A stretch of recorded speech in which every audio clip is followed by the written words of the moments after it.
All right, ladies and gentlemen, this is Mitch in the studio. We are here with Eddie Edwards. Eddie, welcome to the studio. Thank you very much, Mitch. Okay, so we are here for episode 5. Here are the ground rules. You have 60 minutes, Eddie. You can use as much or as little as that time as you'd like. No talking about other people, basically only ground rule. We'll have 10 minutes reset points because of this camera here. And also, again, we know each other from before this, but we're starting from scratch. We got to assume that people out there might not know you. So let's jump right in with just the basics of who you are, where you're from, stuff like that. All right, I'm known as Eddie Edwards. My mother named me Edward Michael Edwards, but that's a good place to start. Is my mother? She was born and raised in Beartown, grew up in went to Baraga High School, graduated from Baraga High School, and then in 1960 there was a federal program that was going around called the relocation, and the Bureau of Indian Affairs came to my mother and her parents, William Boise Jandro and Mary Cardinal, and offered college and said, "Do you want to go to college?" My mom, of course, was a good student and is in the band and was excited about the opportunity. So they said, "But there's a catch. You got to go to Los Angeles. We're going to send you out to Los Angeles to go to college." So she took the opportunity and she went to Los Angeles and was relocated along with a lot of other Indians from across the Midwest. It was common that Indians were relocated from the Midwest to the West Coast. Some on the West Coast were relocated to the east side. It was all about a federal policy about getting Indians off the reservation and reducing the fiduciary responsibility that the federal government has to Indians based on the treaties that we have. I'm very familiar with our treaties, but that's where it all started for me, is that relocation program. I'm a product of federal policy in a sense. I've learned about that, and I think you might be the first person that has been able to directly connect that for me like that. Unfortunately, when my mom got out to this little dive hotel on 4th in Vermont and Skid Row of LA, where all these other Indians were at, the promise of college wasn't true. And it was, typical, of the federal government, the way they treated American Indians. So they said, well, there's no college. And they told her, some story. And then they helped, in the end, they helped her get a job.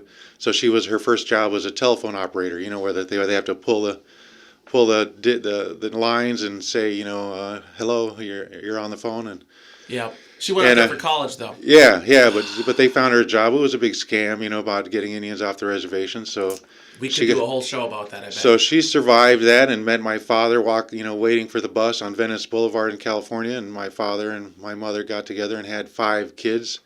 And my mother was adamant that every summer we had the opportunity to drive cross country and come back here to the reservation and meet and know our family. My grandpa, William Boise Jandro, my grandma, Mary Cardinal, Mino, she was known as, all my aunties and my uncles and all my cousins. So there's a lot of people that remember me from coming back here as a kid. I have pictures of me with my grandpa and when I was in diapers playing with his fishing net, and then that's another story. My grandfather went to the Michigan Supreme Court in 1969. He was arrested for taking some lake trout out of season, but he was exercising his treaty rights, our treaty rights, and so I've been indoctrinated about treaty rights from early on, with my grandfather going and fighting the case against it all the way up to the Michigan Supreme Court.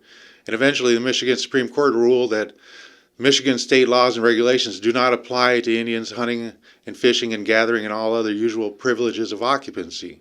Yes, that could be a whole show too. That's what the treaty says in 1842, So that I was happy about that, and then and then a lot of other fishermen are enjoying the benefits, and it's a great story, And my cousin Jerry Jonder was lucky and able to participate with Glyphwick and create a short video of that story. I seen that. So that was exciting. That was great. I went down to the Marquette where there was a showing, and it was cool, and I wish there was more. There are more stories like that in this community, There are. From. Whether you want to talk about Fred Dakota and gaming, you can talk about it, even go farther back in fishing and talk about Don Chosa in that way back before my grandfather's case. And unfortunately, the Michigan courts ruled against Don Chosa. Oh, really? So my grandfather's case was able to overturn that precedent. So getting back to my mom being relocated, she was adamant about bringing us back to the reservation and knowing who we are and where we're from. So I have that. I'm glad that I had that, because otherwise I grew up in California, 2,000 miles away. But in the end, in 1998, I moved back here and married my wife, who's a tribal member. I have 3 daughters that are tribal members, all enrolled. Me and my wife were foster parents for a lot of years. We had a lot of kids come through our house, and we were able to contribute, to some of kids that are the most at risk. So I'm attuned to the issues that affect our community, whether it be our kids going into foster care and not having a proper care, by their parents for one reason or another.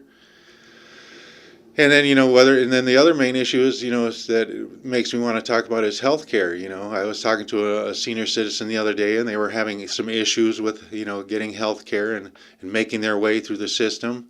And to some degree, I think we have a good opportunities for health care, but sometimes I think could be described as being affordable health care, which to me is, you got a little bit of money, you can get some health care. But yeah. To what extent is it a priority of ours to have quality health care?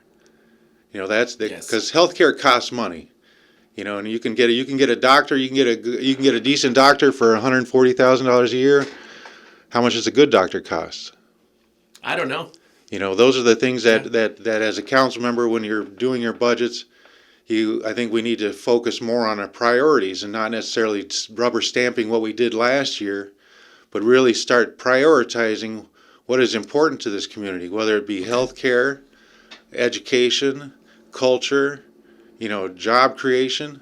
What is important? And let's put our money, the money that we do get, towards those things that are priorities, and look at it in a different way. So I think there's an opportunity through social media and stuff, and I know the council invites tribal members to budget meetings, but it's notorious that only you could count a number of people on your hand that show up to budget meetings. Yes. Because they're long and laborious and and slow and boring.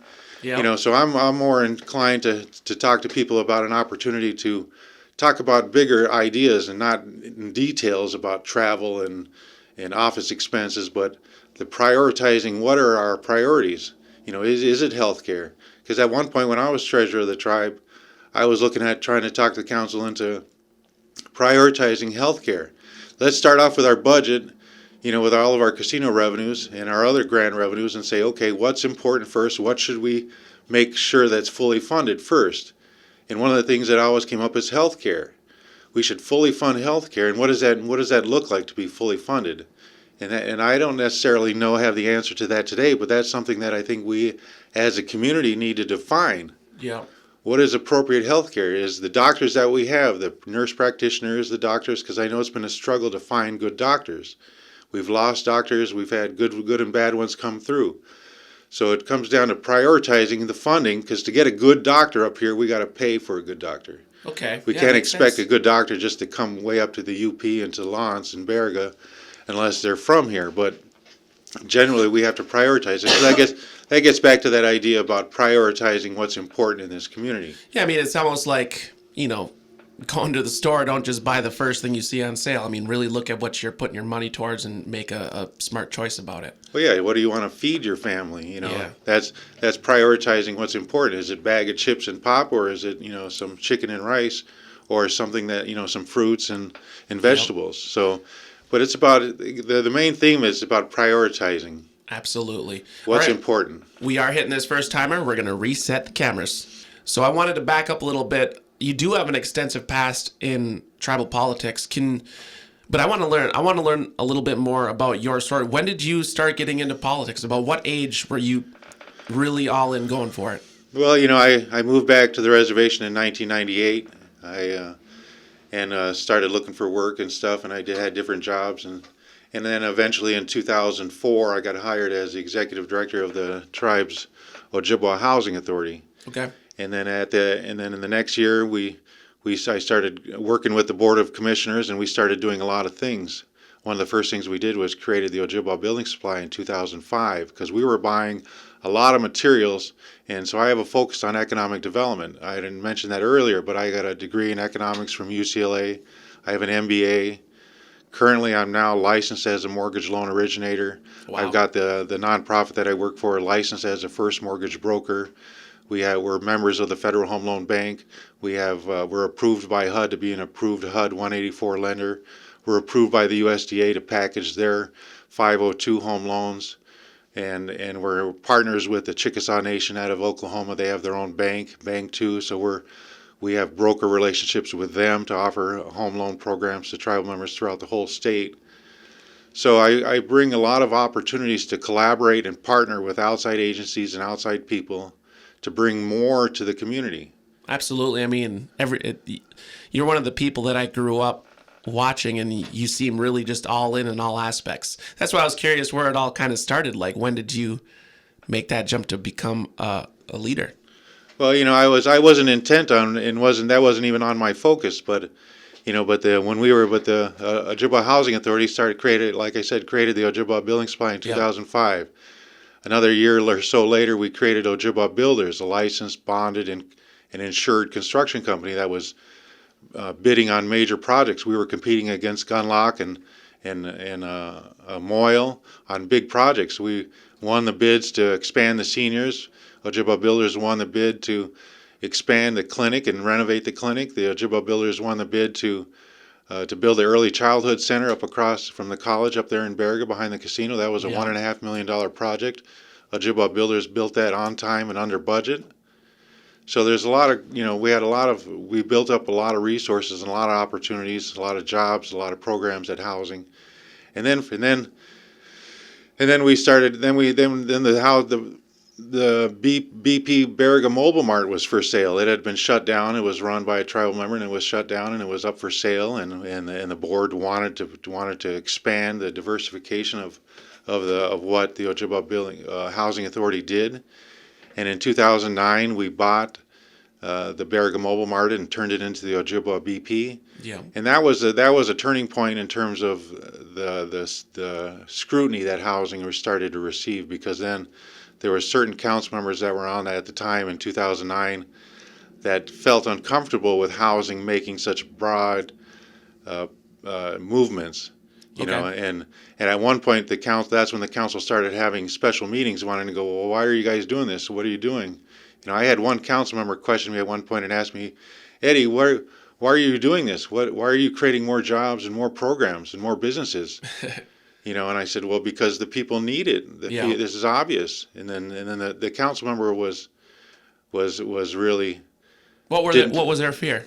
The fear was, the way it came out is the council member said, well, we're supposed to be doing that, meaning the council. So it's like maybe you're taking the spotlight or something? Well, yeah, it was jealousy, Okay. And I said, well, you are doing it because the housing authority is part of the tribe. The tribal council runs the tribe. The tribal council has authorized the board of commissioners under an ordinance, under a law, to take on these activities. Yeah. And in fact, in 2009, the council amended the housing authority ordinance to expand its powers and its purposes to not only to provide housing and affordable, clean housing for people in our community, but also provide employment opportunities and economic and community development. That was added to the ordinance at that time, so that the housing authority was put in charge of economic and community development activities for the community, and that's where this nonprofit corporation came out of, currently called Lake Superior Community Development. In 2008, 2009, and the housing authority created that nonprofit corporation under tribal law for the purposes of going after additional grant funds that weren't eligible to tribal governments or tribal housing authorities. Okay. So it was a strategy to diversify our opportunities to pull money into this community. And that's what I've been doing. And that gets back to a strategy that a council person can have when dealing with tribal council. It's a simple strategy. I think of it as a tribal pie. The tribal pie is all of our resources and our benefits and our money and our income and everything that we got. Okay. So you can focus on managing that pie and deciding how that pie gets distributed, or you can have a different focus, which is on focusing to make that pie bigger. Yes. Which is what I do, which I've been doing, is bringing in outside resources into the community to create more opportunities for people, whether it be home ownership, starting a business, or going to college, or starting a family. It's important, so we have plenty of opportunities, so we have to focus on making that pie bigger and not be so focused on divvying up the little pie that we have. Yes, which can be controlling and dominating in your style. So it's about inviting people to participate, and recruiting specialized tribal members that have certain tasks and gifts. And that's an important aspect of being on council, is realizing that everybody in this community has a gift. Yeah. Some people are good at math and business. Some people are good at culture and language. Some people are good at children. Some people are good at art. Some people are good at education. Some people are good at carpentry. Some people are good at, taking care of people. So and we have to do a better job of finding the right jobs for the right people so that we can enjoy their gifts that they've been giving. Absolutely. I'm glad Don Chosa has moved back to the community from Minnesota, because he has a gift, and to me, his primary gift is the language and the culture that he's fluent in, and he's an expert in. Yeah. We need those people, whatever their gifts are, whether they're good with children and taking care of kids at the daycare, and that's their passion. It's something that's right now for parents out there. I know child care is something that's a little lacking, I think. There's a lot of parents out there looking for it. So sometimes we have people in those positions that are maybe not the right position for them, and instead of firing them or getting rid of them, try to find, and that's what I did also, is try to find, through my work, is trying to find the right position for the right person, to take advantage of their skills, not to take advantage of them, but to employ their skills and their gift, and I've at times I've used my wife as an example. She would be great in the art department. She would be great in the child care department, because that's her passion, children and art and culture. Yeah. Don't put her in the accounting department. Yeah, because that's not her gift. Yeah, and we have to realize that. She wouldn't want to do it either, right? Right, but that might be, sometimes that's the only job that's available, and people take a job because they need to feed their families and take care of them. So once they get into the system, we have to find, and manage that. Yeah, I mean, I love that. Without and encourage them to take on these jobs that take advantage of their gift. I like that. I mean, from one of your, like, the council meetings, you say, well, they're long and laborious, and then with the job, you got to find a job you want. I like, people don't say that. Usually they'll just say, no, go to the meeting, be disciplined, and try not to be bored. And for work, you got to have a job. Just do your job, get your paycheck. I like that. Make sure you get a job that's you and that fits with you. Because ultimately, I from my economics background and my master's in business administration, I think of a return on investment, because the tribe puts out a lot of money, and what do we get in return in terms of it? Because I like to think of the tribal member, the tribal citizen, as an owner of this community, in a sense. That they need to be lifted up and portrayed and treated as an owner, not as a dependent, that somebody's that's looking for something, but what they're really looking for is a return on their investment, because a lot of us, we're all involved with lands claims monies, and our lands claims monies went back to the tribe, a portion of them, for investing into this community to help start the press box and the casino. Those were all original investments by the people's lands claims money. There's another show. We're gonna have to schedule you in here a bunch of days to go over some of this stuff. So I look at things as a return on our investment. So every tribal member has invested in this community, and they have businesses, they have resources, they have the clinic, they have the early childhood center, they have all these places that are providing a return on that investment. All right, very good. We are going to reset these cameras. Let's go. I got one more question before we go to the Facebook questions here. You were previously on council. Has your mindset changed at all during your break from council here? Has your motivation risen? What motivated you to run again? Well, yeah, I ran. I was on council for 2 terms, from 2010 to 2016. I was treasurer of the tribe a couple times. I was involved deeply in our health care plan and our retirement plans. Big things that we spent a lot of money on, and make sure that those were properly managed. And then I took a break and focused on building up this nonprofit corporation to what we were doing, and building up that business. And we have done a good job of building up that business, I think, to where we're doing home loans for tribal members across the whole state of Michigan. I got home loans working on down in Flint for a tribal member. We did close on a home loan down in Petoskey for a tribal member. We're working on a home loan in St. Ignace for a tribal member. We're working on a couple home loans locally for tribal members. And, through this nonprofit, we've helped tribal members get, new roofs, and we provided 5 $7,500 grants to tribal members. So that's some of the stuff I've been focused on is providing activities and Been busy. serving tribal members outside of being on council. Yep. It can be done. Oh yeah. So, but I took a 3-year break from tribal council because tribal council can be a tough job. You know, it's a lot of a lot of issues. There's a lot of important things to deal with. A lot of hard decisions to be made. Sometimes hard decisions are not made and they're kicked down the curb. You know, punted down the street. So I just refocused on serving the tribal members outside of the council because it can be trying. Yeah. You know, I've described it before as, you know, hitting your head against the wall sometimes because there's a lot of controversy and there's a lot of issues. That's what I mean. Was it a nice break, or was it more like you just felt like you wanted to get back in because you knew there was work to be done? Well, that's true, you know, because that's part of it. You know, I've been outside just kind of staying away from it all and just focusing on building this nonprofit business to serve tribal members outside of the government, and we've done a good job of doing that. Absolutely.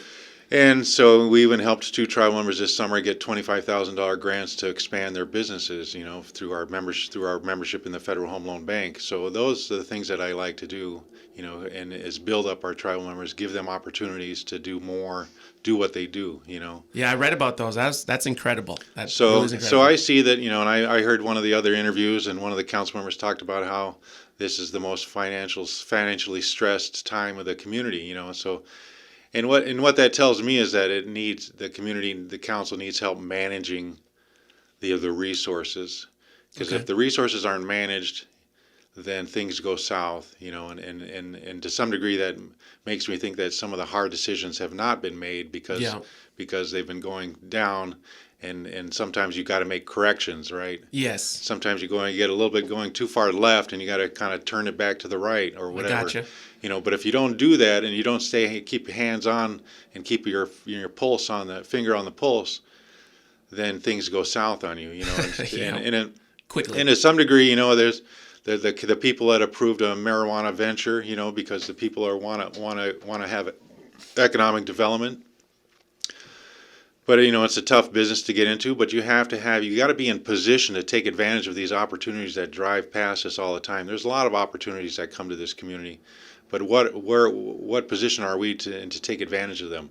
You know, for example, this marijuana opportunity, you know, the opportunity's there, but how is it, you know, we had to resort to taking the Elders Trust Fund, which has always been a taboo thing to take the Elders Trust Fund, but so we had to take it for this opportunity, and you know, and unfortunately, to me that kind of reeks a little bit of desperation, you know, and I wish we weren't in that position, because I wish we would have better managed our resources and our revenues and our businesses and our programs. So you think that we should definitely be getting into the business, but we got to be getting into it a different way? Well, you have to do things in a smart way, right? Yep. You know, I mean, we went all the way down this road, and you know, it takes a lot of due diligence, and maybe we need to do a little bit more due diligence on the front side instead of on the back side.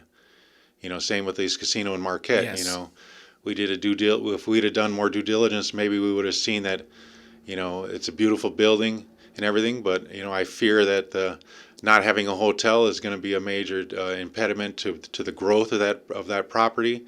Beautiful convention center, an opportunity there, but a convention center is not used like a hotel. You know, a hotel is used every day, and it houses your gamers and your families. You know, now we don't have a place for them to stay. So I wish we had done a little bit more due diligence and planning and in that business type planning about what is going to really work in that environment. And we use a feasibility study from an outside firm, Global Marketing Advisors, you know, and they go around to every tribe in the country and do the same type of projection, you know, and it's a big hope and prayer type of thing. Yeah. And so I think that now that we've made this investment, it's very important to manage that investment very well, manage it close, and not take a back seat, but be actively managing it. So you can, when you're managing stuff, you can either be a passive manager or you can be an active manager. Yeah. And I think the tribe shades on the passive side, you know, and we need some more active management. So I hope I can bring some of my skills and knowledge and experience to help the tribe, help the council manage these big businesses that we have. I mean, we're talking about multi-million-dollar business ventures, you know, millions of dollars a year. And the active management is critical. I mean, because it really is literally the future of our children and our people.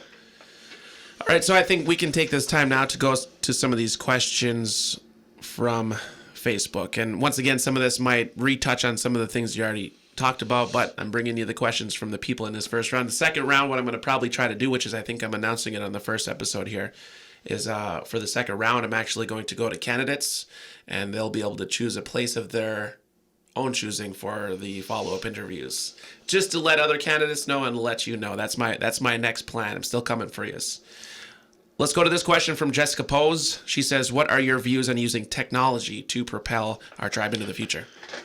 Well, I thought about that, and one of the first things I think about is using technology is educating and informing the tribal community, using technology to get the information out to the people so that they're informed. You know, it's a great opportunity. That's the first thing. You know, I think about it in healthcare, where we were able to brought it. You know, when I was treasurer, the clinic was able to buy and procure electronic health records to get into the next century in terms of healthcare. It gets back to our primary focus of providing to the community, and that was an example of bringing in technology. So.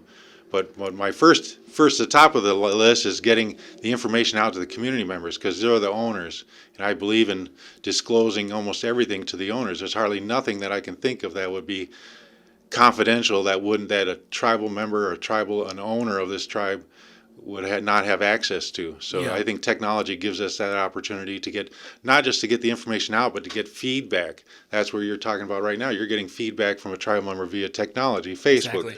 Right, and I started that Facebook page. I had started, Councilman Eddy Edwards' page years ago because I saw an opportunity to get out to the community. And unfortunately, that Facebook page started because they wouldn't let me write an article in the tribal newsletter, because I wrote an article in the tribal newsletter and talked about what had transpired at a council meeting, an open session. Here's some of the things we voted on. Here's some of the issues, and here's my thoughts on that. And then that was censored and not allowed to be printed into the tribal newsletter. I'm like, that's ridiculous. We're trying to get information out, but they wanted to censor the information. So then I turned to Facebook and created that page so I could share that information with the tribal member. Okay. And if anybody faces censoring, come to me and we'll put it on the show.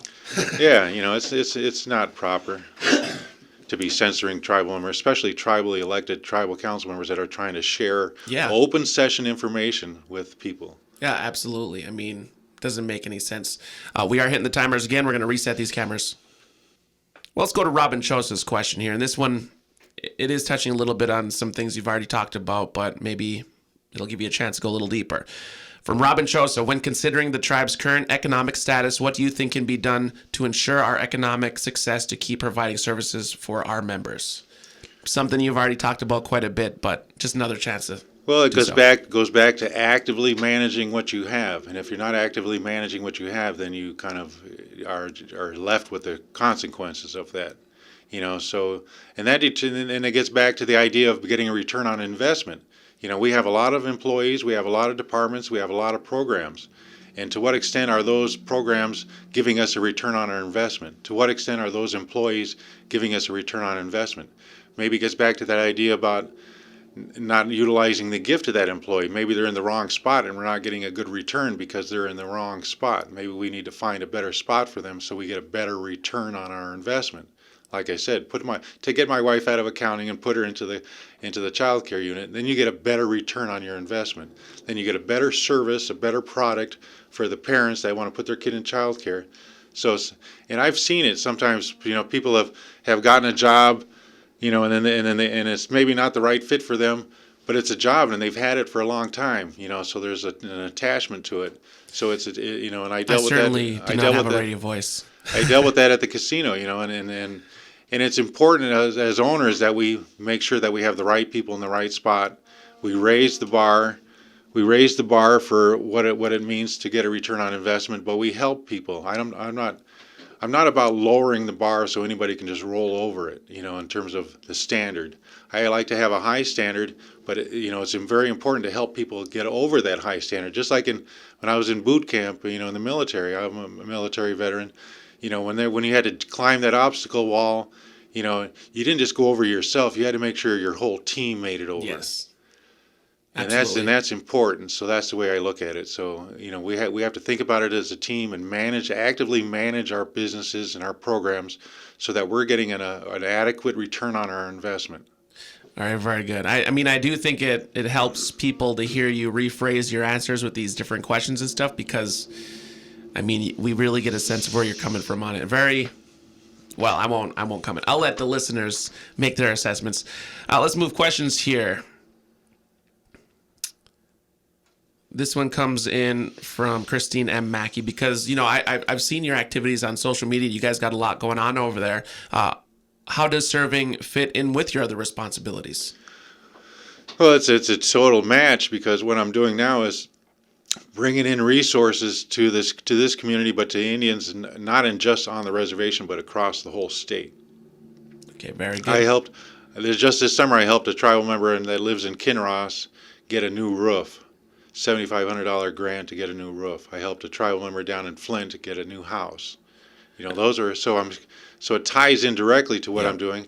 We not to mention what we're working with other tribes. We have formal and informal relationships with other tribes that I'm working on. We have 3 contracts with tribes that we provide fee accounting services. In my worker that I have now that does our accounting is in Montana working with the Northern Cheyenne. We have a contract with them to provide fee accounting services to their housing department. So I have these relationships with other tribes. I have relationships with Lac-Vieux Desert. We have an MOU with the LVD to provide housing opportunities for them. We wrote a Indian Community Development Block Grant for them, and they were awarded $500,000 to build some new homes. We wrote another grant for them to get another $500,000 from the HUD under the Indian Housing Block Grant Program. I'm meeting next month with the Federal Home Loan Bank Board of Directors and going to talk about this opportunity to leverage those grants for the Lac-Vieux Desert community to get money from the Federal Home Loan Bank. They have a $500,000 grant program called the Affordable Housing Program. So I'm trying to leverage all these opportunities so we could bring in $1.5 million down into LVD. We got $500,000 already to give them new homes because they want to create an environment for home ownership. But if you look around at what's for sale down there, there's very few affordable, nice homes, decent homes for the tribal member to buy. So we have to build those homes, and so we're helping them do that. So that ties in directly with what we could do here, what I've done in the past year. So physically, the demands of like the different meetings through the week, physically being at both places, it's something that you must feel fine with working in. Yeah, it's a good match. There's not going to be conflicting issues. There's going to be complementary issues. Okay. Because I'm already talking to tribal members all across the state. I've been going to having little booths where at different powwows all over down in Central Michigan, at Grand Valley, at University of Michigan, Michigan State University, talking to the people, feeling what their needs are, because gets back to when I said that the needs, it's important for a council member to know what the needs of the community are. Yes. And it's important for the council to meet with the people to understand what the priorities are of the people. So, and what the needs are, because that's our job, is to do things that meet the needs of the community. Okay, so that brings me to this next topic, which is the big topic on Facebook right now. There's lots of questions about it. And actually, I even put a poll on here if I can find that really quick. It's on the KBIC members Facebook page. If you're a KBIC member listening to this, by the way, you can go to the KBIC members page and see these interviews full video form. And then also the other post that we had. I can't find the poll right now, but the poll basically asked, here it is. Who should be able to vote in KBIC elections? The options on this poll were all KBIC members, members living within ceded territory, and members living on the reservation. So before we even talk about the poll and the numbers, what's your stance on that? I mean, I'm more particularly interested in your answer because you said you're coming from California for part of your life. Well, there's a lot of issues in that question, and that's a question for the people. It's not as much a question for the council as a question for the people, but that doesn't mean I'm going to skip over the answer. But I'm encouraging about being inclusive. How do we be inclusive? How do we include those tribal members to be a part of this community?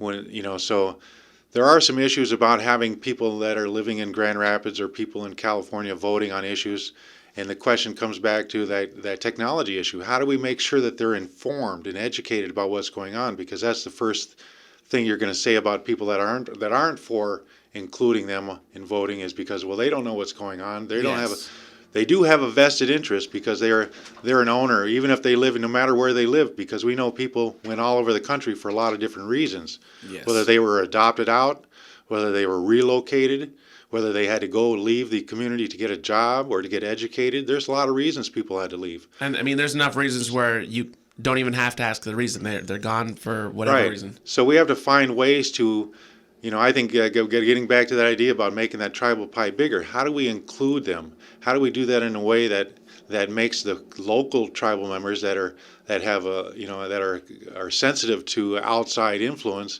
How do we get them comfortable with including tribal members that have had to leave either by choice or not? Okay. And that's the reality of it. So I'm about inclusion, including more tribal members, because they are owners, they are our people, they are our family. So that's where we can use technology to find out how we can better do that. All right, so the poll has the three options: all KBIC members, members living within ceded territory, and members living on reservation. Those are kind of three blanket answers. You're saying there's not really a blanket answer. It's going to take a really close look and some strategy. That gets back to the membership in itself. What does it take to be a member? And I've heard you guys talking about blood quantum. Blood quantum, second big one. And blood quantum, and whether or not you'd embrace blood quantum or not, that's an issue that needs to be talked about anyways. Yes. Where has blood quantum been used in this world in the more recent history? Where else has it been used? Where has it been used? In apartheid South Africa. Okay. Has it? I'm not too familiar with that. Yeah. They use blood quantum there too. It's been used in Nazi Germany. Really? I mean, the same system of how it's like half the blood moves to your offspring. Well, just the idea that your identity is based on your blood quantum. Okay, I gotcha. Or your identity that you're a tribal member because you have the blood quantum. I gotcha. Is that if you go back to before 1934 in the Indian Reorganization Act, when we were a traditional government, what did it take to be a tribal member or a tribal citizen or an Indian of this community?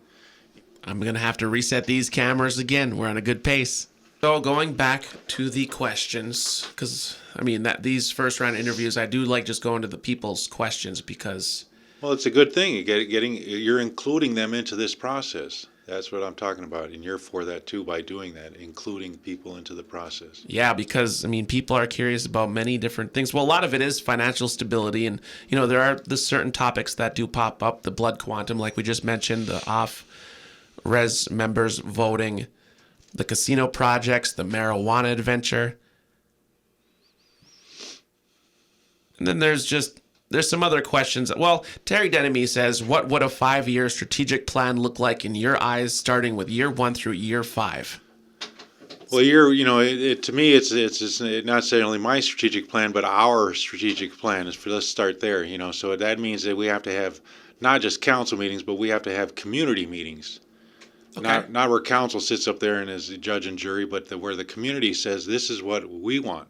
So I would encourage her to be participating in something like that if we could. And I don't know the tribe has a strategic plan, but I don't know to what extent it's really followed. It's a document that's just kind of just sits there. Yeah. But to me, what it looks like is having a community where the people are not fearful, where the people are encouraging to be, where it's okay to be inclusive, where it's okay to to speak your mind and not fear of retribution, of losing your job or something like that. And that's a big part of changing that culture, the culture of our not necessarily our Indian culture, but the culture of our workplace, the culture of our environment, where people are lifted up. So how can what kind of tasks, what kind of things that are important for us to lift the family up, the individual tribal member, and raise them up, and so that they can enjoy the benefits of this world and all the things that we do. So, without getting into a lot of detail, that's part of the strategic plan, is getting the people involved, knowing what the values are of this community, and then promoting those values through planning and programs and services to the community. And all that takes money, to provide health care, to provide child care, to provide education, to provide a language teacher, and all these opportunities. It costs money, so we have to manage our money. Getting back to that, it's important if we want to benefit from these opportunities. All right, so then going to that money topic, well, I'll go to this one from Doris Hara first. I've asked this one a couple times. Would you run for council if you were not getting paid as much as you are now? And that's for, she's asking it for like an incumbent, but would you run for council if there was no pay? Yeah, that's common, and that's no problem, because it's about contributing to the community, not taking from the community. It's about expanding the opportunities, not manipulating the pie, right? That goes back to that strategy. And so my strategy is not about manipulating this little tribal pie to make sure my family gets a cut. That's the ugly negative side is that part. Make sure my family gets their part. You know? I don't think like that. I think, let's make this pie bigger, than everybody's going to have an opportunity to get a piece of the pie and feel comfortable and enjoy the benefits of this community. And that's a different strategy. So that's my strategy. Okay, so then here's a more direct question. This is a good question from Deborah Parrish. It seems like something that would fit into like an American political show. She says, do you support the tribal council also taking a cut in pay to help reduce the $2.5 million cutbacks needed? Sure, because the council does a job. They should be compensated just like anybody else, but the level of it needs to be looked at, and I don't remember getting paid like that when I was on council. That was never a thought of mine, but I would look at that, no problem, and I would look at everything else. I would start at all of our businesses to make sure our businesses are lean and mean, and they're profitable. I would eliminate any waste that we have, and that was common when I was treasurer before, when I was looking at our retirement plans. We had the MJ retirement plan and we had the 401k plan, and they were being managed by people. And we found out that people weren't managing them, and then they were charging us an arm and a leg to not manage them. So I addressed that, and we changed that. Okay. So our 401k is now managed by another company, and the people's retirements are being taken care of. That's a prime example of actively managing it, not just sitting back and letting some third-party consultant contractor take our money and not get a return on our investment. Same with our health care. When we had Blue Cross Blue Shield, we told Blue Cross Blue Shield we're going to put our health care out for bid, and we're going to look at it when Obamacare came. We looked at that opportunity. Let's manage this opportunity, because how much do we spend every year on healthcare? At the time, it was over $6 million a year. And so we put it out by putting it out for bid and actively managing it, and making those healthcare providers sharpen their pencil. We lowered the healthcare premium for the whole year from 6.1 down to 5 million. Oh, so nice. That was over a Wow. $1 million swing. Those are things that need to be actively managed. And that was just by taking a closer look. Right, just by putting it out for bid, and then we ended up hiring a different company under Obamacare that had provided subsidies, and then we hired a consultant to make sure that transition was seamless, and so we didn't, because that was a big deal about providing health care. Yeah. But it gets back to managing those things. If we wouldn't have managed that health care program, we wouldn't have saved $1 million a year. We just would have kept paying. Yeah, if we wouldn't have fixed that 401k and retirement plan, we were paying over $330,000 a year for managing that. That came down to a little over $200,000, so we saved $100,000 a year there. And the biggest part is that the tribal members, the owners, and the employees, their 401k retirement plans started growing. Instead of being in poor performing funds quarter after quarter, because that's what that consultant was doing, we got them in positive performing, growing funds, and so that the retirement fund grew. But even that was tough to do, because the council, even when I brought that, when we did that study, we audited our retirement plans, and the council voted to change it. It was still a 6-5 vote. There were still 5 council members that were opposed to fixing our retirement plan. And what was the fear there, that it would just mess it up more, or what was? Well, there's, to some degree, I thought that there was a comfort in the same old person doing the same old thing. Okay. And that was kind of the pushback. It's the way it's been done. Well, that's the way it's been done, and that guy's been managing our healthcare program for 12 years. We've known them for this many years. Yeah. I heard that kind of stuff, and I said, well, that, to me, those people work for us. We better get a return on that investment, or they don't work for us. Yeah, I mean, if they've been in there that long, they need to be constantly leveling themselves up to show appreciation for that longevity. Yeah, not Not just give us a box of donuts when they come to the council meeting, but show us real savings and a real return on our investment.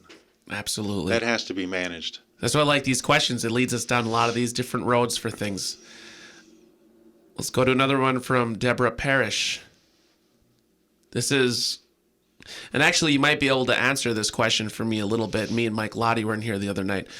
Deborah Parrish, do you support tribal members who live in Harvey District or Ontonagon having a seat on the tribal council?